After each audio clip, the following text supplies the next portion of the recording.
versículo de número 1. Livro de Gálatas, carta que Paulo escreveu aos Gálatas. E no versículo 1, essa carta que ele escreveu,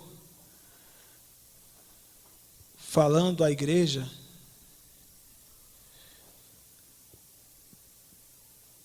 que estava a se desviar, que estava se desviando, indo rapidamente para outro evangelho. E ele vai falar para esse povo uma mensagem muito atual. Lemos aqui no versículo 1, já no comecinho a gente já aprende muito. Lemos assim: Paulo, apóstolo, não da parte de homens, nem por intermédio de homem algum, mas por Jesus Cristo e por Deus Pai, que o ressuscitou dentre os mortos. Então ele é apóstolo porque teve um encontro pessoal com o Senhor Jesus Cristo. Não da parte dos homens, mas da parte de Cristo. E quem foram os apóstolos? Os apóstolos foram homens que sofreram por causa do Evangelho. Todos eles foram martirizados. Pedro foi morto em Roma. Pouco tempo depois, Paulo também, amando do imperador Nero. Estes homens foram perseguidos, sofreram. E o Evangelho, ele, quando é anunciado com sinceridade, ele traz sofrimentos.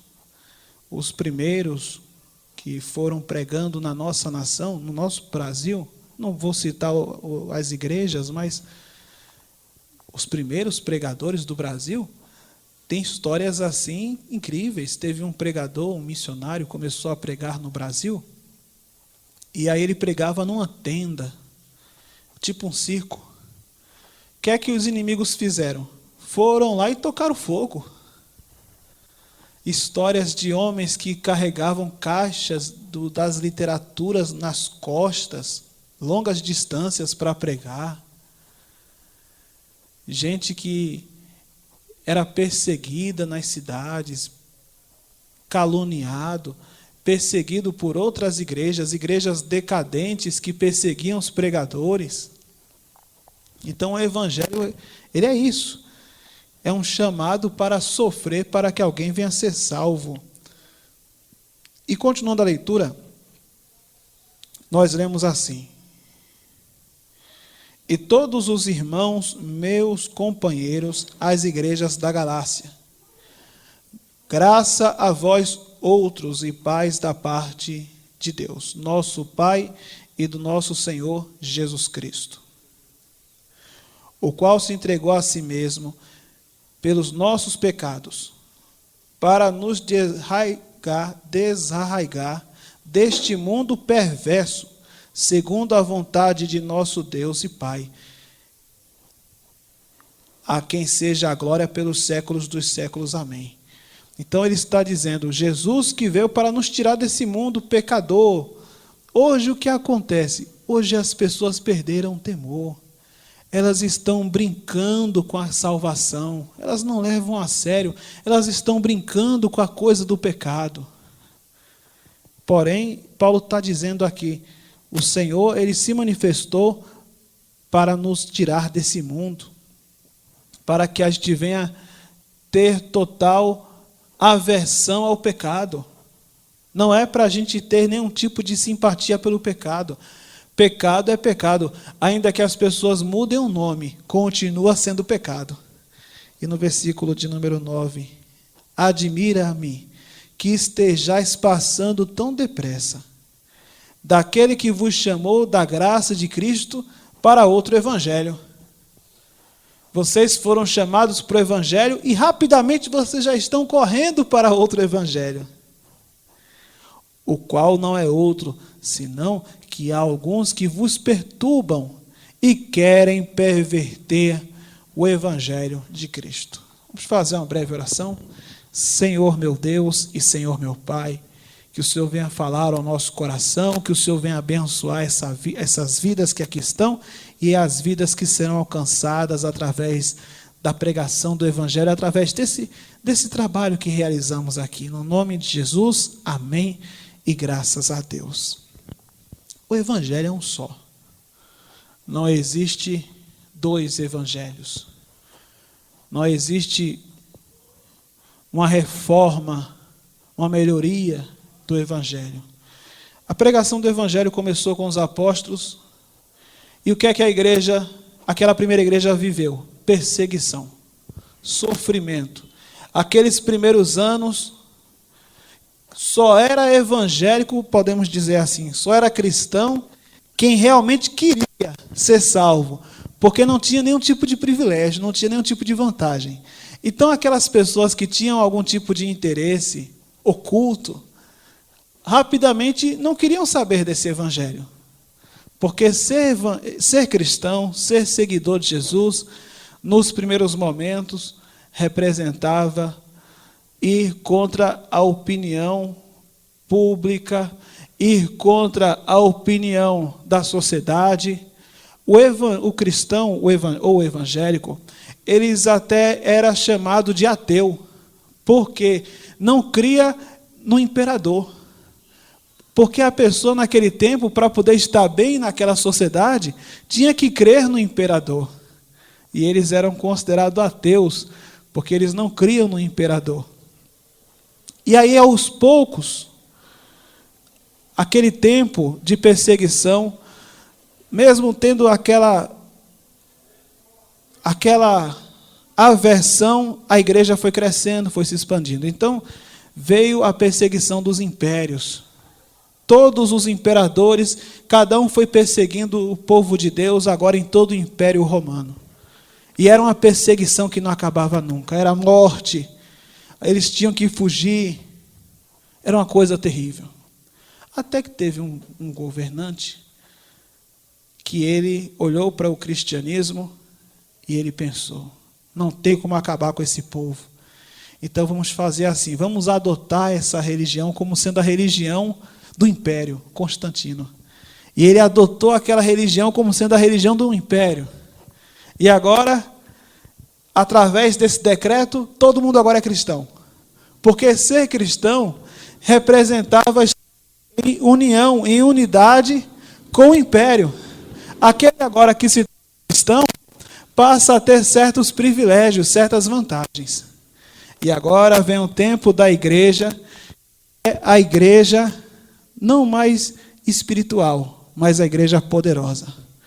A igreja não mais simples, não mais o evangelho do Senhor Jesus Cristo, de renúncia, de simplicidade, de singeleza de coração, de oração, de pureza, de santidade. Mas agora é um evangelho de posição, um evangelho de ganância, um evangelho de conchaves políticos, um evangelho agora onde eles buscam posições dentro da igreja, porque estar na igreja representa estar dentro do ciclo daquela época.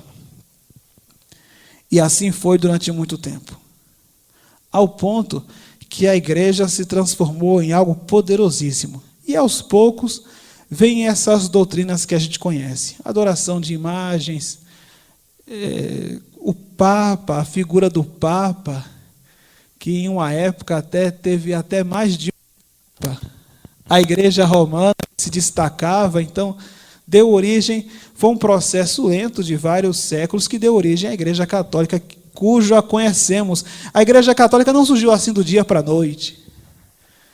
Surgiu com muitos e muitos séculos, e aí tornou-se essa coisa poderosa que mandava e desmandava. Até que finalmente, depois de muito tempo, veio homens que pregavam o evangelho com sinceridade, que saíram até muitos da igreja católica, mas que analisando as escrituras, eles viram que aquela religião oficial estava contrária à fé evangélica, à fé cristã. E o que é que eles fizeram? Eles começaram a pregar a verdade. E o que é que eles ganharam? A mesma perseguição dos primeiros. Foram mortos na fogueira, foram traídos, perseguidos, igual os apóstolos. Foram maltratados. Derramaram sangue desse povo. Existem países que, quando surgiu o movimento desses pregadores, e o povo estava ali querendo se converter, a Igreja Católica veio e matou todo mundo. E naquele país, o crescimento evangélico parou, porque os católicos mataram todo mundo. Foi o caso da Espanha. Esse momento chama-se Inquisição. Esse momento da história, Inquisição. Morreu todo mundo. Então parou o evangelho ali, porque mataram todo mundo. Então toda vez que alguém tenta pregar o evangelho, como está aqui, vai ser perseguido. E vai ser grande a perseguição. E a perseguição se dá geralmente dessa maneira. É uma igreja que está em decadência, que persegue aquela igreja que está pregando o evangelho. Então, quanto mais a pessoa procura pregar o evangelho de maneira correta, mais haverá perseguição. Segunda epístola de João. Vamos ver aqui. E esse é o padrão, minha gente. Então, Atos dos Apóstolos, lá no capítulo 2, veio o Espírito Santo sobre eles. Aquela descida do Espírito Santo representava também o seguinte, que a igreja não seria uma instituição voltada para força política, mas algo que veio de Deus para as pessoas. Que a igreja não iria se misturar com coisas seculares. Porque o Espírito Santo veio, capacitou aquelas pessoas, elas falaram aqueles idiomas e aquelas nações estrangeiras foram alcançadas pela graça de Deus. Então, um significado de Atos 2, que é o nascimento oficial da igreja, é que a igreja é algo que vem do céu, não é algo que vem do poder da terra, não é algo que vem do decreto dos imperadores, não é algo que vem de Constantino, que fez ali um acordão e foi ali trazendo esse poder político e religioso. Isso mostra que a igreja não tem nada a ver com essas forças terrenas. E o que a gente vê é justamente o contrário, a gente vê uma igreja cada vez mais secularizada, cada vez mais dentro das forças políticas, cada vez mais se aproveitando dessa relação entre governo e religião. E você vê os líderes religiosos cada vez mais unidos numa mentalidade de ecumenismo.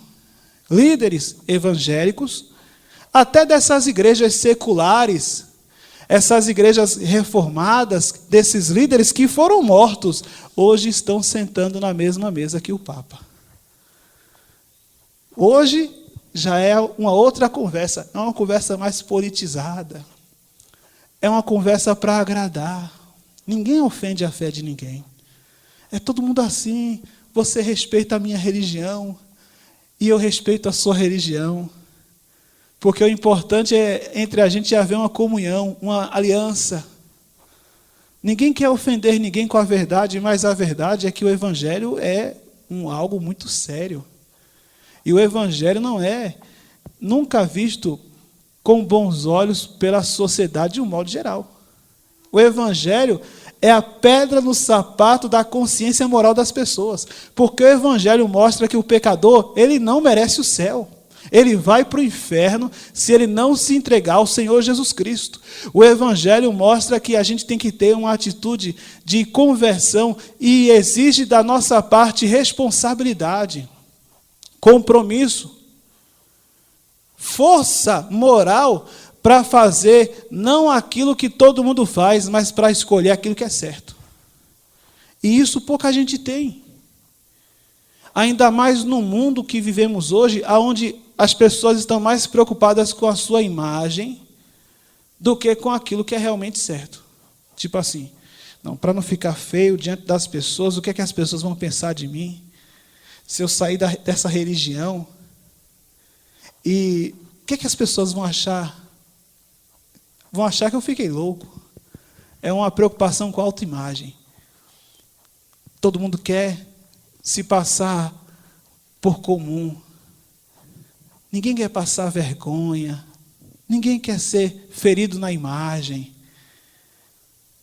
Então, o diabo inventou a religião que abraça todo mundo, do jeito que todo mundo é. O diabo inventa histórias como todo mundo pode pensar diferente. Inclusão, é essa a palavra, não é? Todo mundo pode ter todo tipo de pensamento, o importante é viver em união, viver em paz. Você tem que se incluir, a inclusão. Você tem que se incluir. Incluir em quê? Incluir nas coisas do mundo. E o cristão? O cristão é um peixe que nada contra a correnteza. Nós que somos cristãos, nós não podemos cair nessa sedução, nesse canto da sereia, de que o cristão pode ser secularizado, que o cristão pode ser igual a todo mundo. Eu sou cristão, mas eu ajo igual a todo mundo, eu faço as coisas que todo mundo faz. Você vê hoje que tem cristão que se separa, tem cristão que bebe cerveja, tem cristão que vai para forró, e tem cristão que tem cantora cristã que diz que é cristã, mas canta para o mundo. Fulano é cristã, ela se batizou nas águas e tudo, mas canta lá na banda de axé do mundo. É um cristão assim, secularizado. É um cristão que é um cristão do mundo. Não falo das roupas, não falo da aparência, nem do fanatismo, mas do caráter. O cristão hoje vai para uma igreja, a igreja promete tudo para a pessoa. Bênção material, bênção financeira. Só não apresenta que a pessoa tem que se arrepender. Pode continuar do jeito que está. Aí a pessoa fica ali, naquela igreja. Que evangelho é esse? É um evangelho que não muda a vida de ninguém. A pessoa só precisa fazer a campanha. Entra a campanha, sai a campanha. Todo mundo é bem-vindo. Todos os caminhos levam a Deus. Toda religião é boa. Somente Jesus pode salvar o homem do pecado. E o pecado gera morte. E as pessoas estão andando na beira do abismo. E Deus está com a sua graça segurando as pessoas. Porque na hora que na hora que Deus soltar, a pessoa cai no inferno com religião e tudo. Cai no inferno com religião e tudo. Houve uma pregação de um pregador, se não me engano, chamado Edward Jonathan. Ele pregou uma mensagem, foi uma mensagem muito importante naquela época. Até hoje eles estudam essa mensagem. Ele pregou: pecadores nas mãos de um Deus irado. Ele fez aquela pregação, acho que foi na Inglaterra. Ele orou e pregou aquela mensagem. E quando ele pregou aquela mensagem, o povo ficou tão quebrantado, que uns se seguravam na coluna da igreja, outros choravam. E teve uma pessoa que veio à frente e disse: por favor, tenha misericórdia da gente, não fale isso. Porque a pregação foi voltando-se para essa realidade, que o inferno é real. E as pessoas ficaram tão tocadas e admiradas, que elas achavam que o juízo final tinha começado naquela noite, porque elas se quebrantaram de verdade. Hoje você não vê ninguém mais se quebrantando de verdade. Hoje as pessoas buscam uma emoção, uma sensação, mas não é quebrantamento. Buscam movimento. Eu senti, Deus falou comigo, um arrepio, uma profetada, mas quebrantamento, lágrima, temor, a gente saber que nesse momento, eu estava vindo para a igreja hoje, estava subindo um enterro ali na rua, do lado aquela rua que vai para o cemitério. Aquela pessoa morreu, mais um que morreu. Se não tinha Jesus, foi para onde? Então essa conversa de, nós somos da sociedade, e a igreja está envolvida com coisas da sociedade, somos bem relacionados com o governo. Governo humano, governo carnal. A igreja tem um candidato da igreja. Como se o reino de Deus fosse esse reino. Não é. Não é, não tem nada a ver. Aqui é uma coisa. A questão política, como qualquer outra questão secular e empresarial, é outra coisa. Aqui a gente trata da questão espiritual. E não mistura-se essas coisas.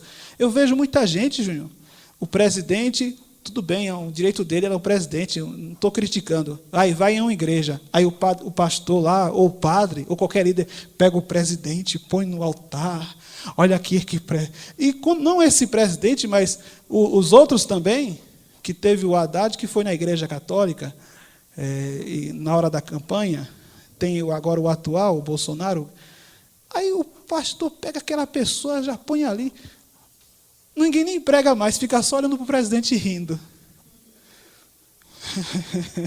Ninguém prega mais. Tem congresso, teve o maior congresso pentecostal. O presidente foi. Já colocaram o presidente para pregar. Camboriú, né? Aí o presidente já pegou o microfone, já pregou para aquele povo, os crentes, glória a Deus! Minha gente, uma coisa não tem nada a ver com a outra. Ele é presidente, mas ele é homem. E o altar ali está para apenas um homem aparecer, que é o Senhor Jesus. É uma igreja secular, é uma igreja bem relacionada, é uma igreja misturada. Jesus se misturou com esse povo? Jesus se misturou com Pilatos, com Herodes? Jesus foi morto por esse povo. Ele não estava nem aí para quem estava no poder. Ele só pregou. O apóstolo Paulo se misturou, ele chegou diante daqueles reis e ele pregou. Ele pregou Jesus. A coisa está de tal jeito que os crentes estão com vergonha de falar de Jesus para os líderes. Eles falam dos líderes para o Senhor Jesus. Está invertida a coisa. Quando a igreja era para ser a luz do mundo, era para ser a consciência, era para ser o guia espiritual. Mas a igreja se deixa levar pelas modas. E aí vai se esfriando, vai perdendo a visão, vai esfriando o coração. Para a gente encerrar, a segunda epístola de João, a partir do versículo de número 7, para a gente encerrar, diz assim a palavra de Deus. Porque muitos enganadores têm saído pelo mundo afora. Muitos enganadores. E aí conta o texto, os quais não confessam que Jesus Cristo é vindo em carne. Assim é o enganador e o anticristo. Aqui era, claro, uma coisa da época, né? Que tinha pessoas que diziam que Jesus Cristo não tinha vindo em carne. Versículo 8. Acautelai-vos, para que não perderdes aquilo que temos realizado com esforço, mas para receberdes completo galardão. Todo aquele que ultrapassa a doutrina de Cristo e nela não permanece, não tem Deus. Cristo tem uma doutrina. Ele operou na vida daquelas pessoas, não pediu oferta, não fez campanha, não fez propósito, não entregou objeto ungido, não fez nada disso, não fez nenhum tipo de barganha, nenhum tipo de comércio. Aí a pessoa, Jesus recebeu o oficial do rei, o cara tinha dinheiro, o filho estava doente.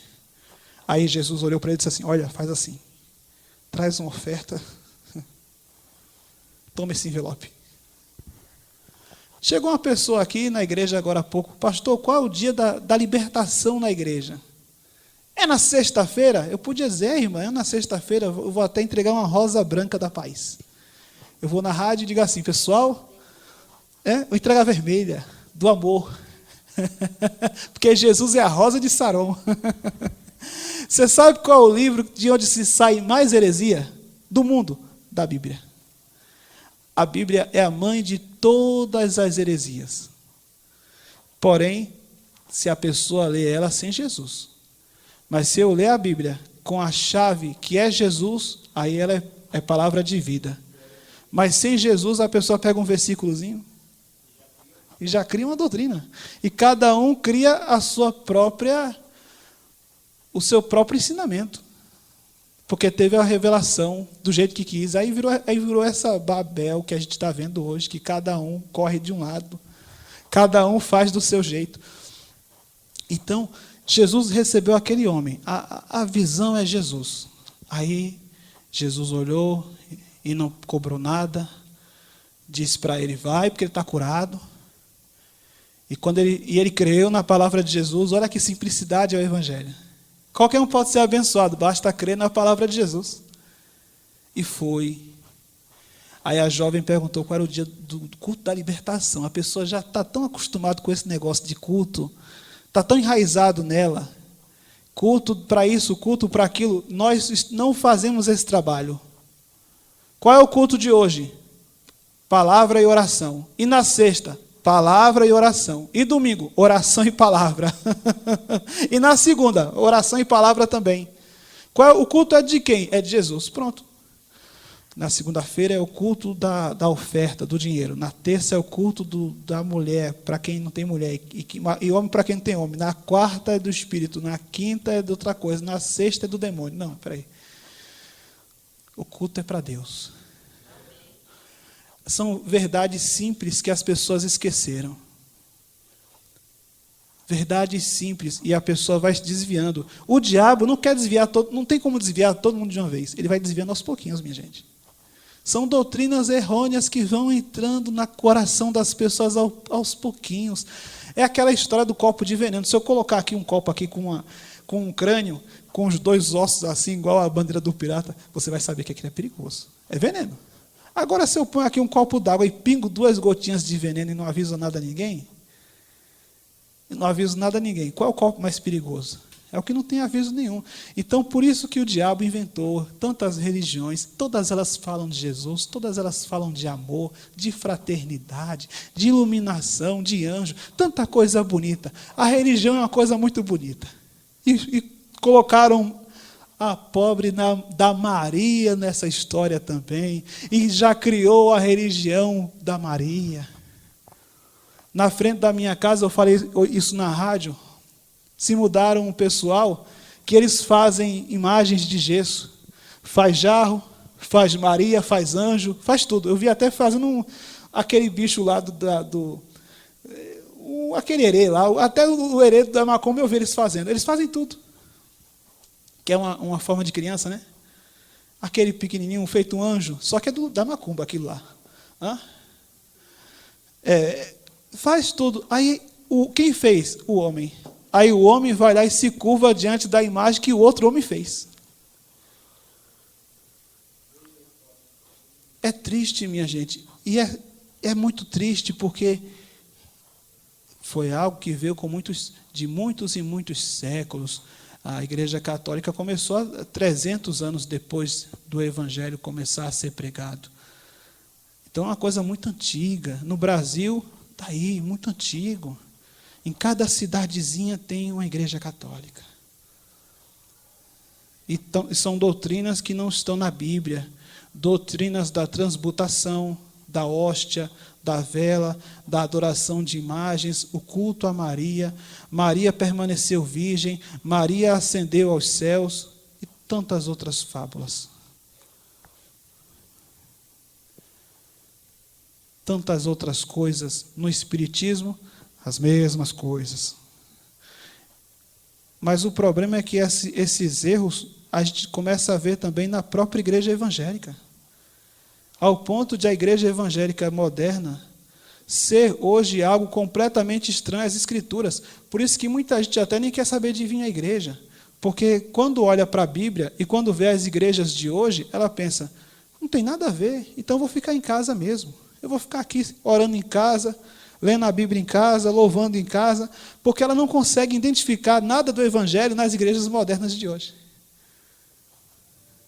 Ela não consegue ver nada do Evangelho. Continuando a leitura, para a gente concluir. Todo aquele que ultrapassa a doutrina de Cristo e nela não permanece, não tem Deus. O que permanece na doutrina não é a roupa não, viu? doutrina é? A doutrina, irmão, ó, cadê? Está fora da doutrina, irmão. Olha, aquela que está fora. Doutrina não é roupa, não, minha gente. Doutrina é a palavra. O que permanece na doutrina, esse tem tanto o pai como o filho. Se alguém vem ter convosco e não traz esta doutrina, não recebais em casa, nem lhe deis as boas-vindas. Porquanto aquele que lhe dá boas-vindas faz-se cúmplice das suas obras más. A pessoa está cheia de heresia. Eu vou ter que parte eu tenho com aquela pessoa? Que comunhão tem a luz com as trevas? Tem nada a ver, eu não vou perder meu tempo com quem vive nas coisas erradas. Amém? Fique de pé, por favor.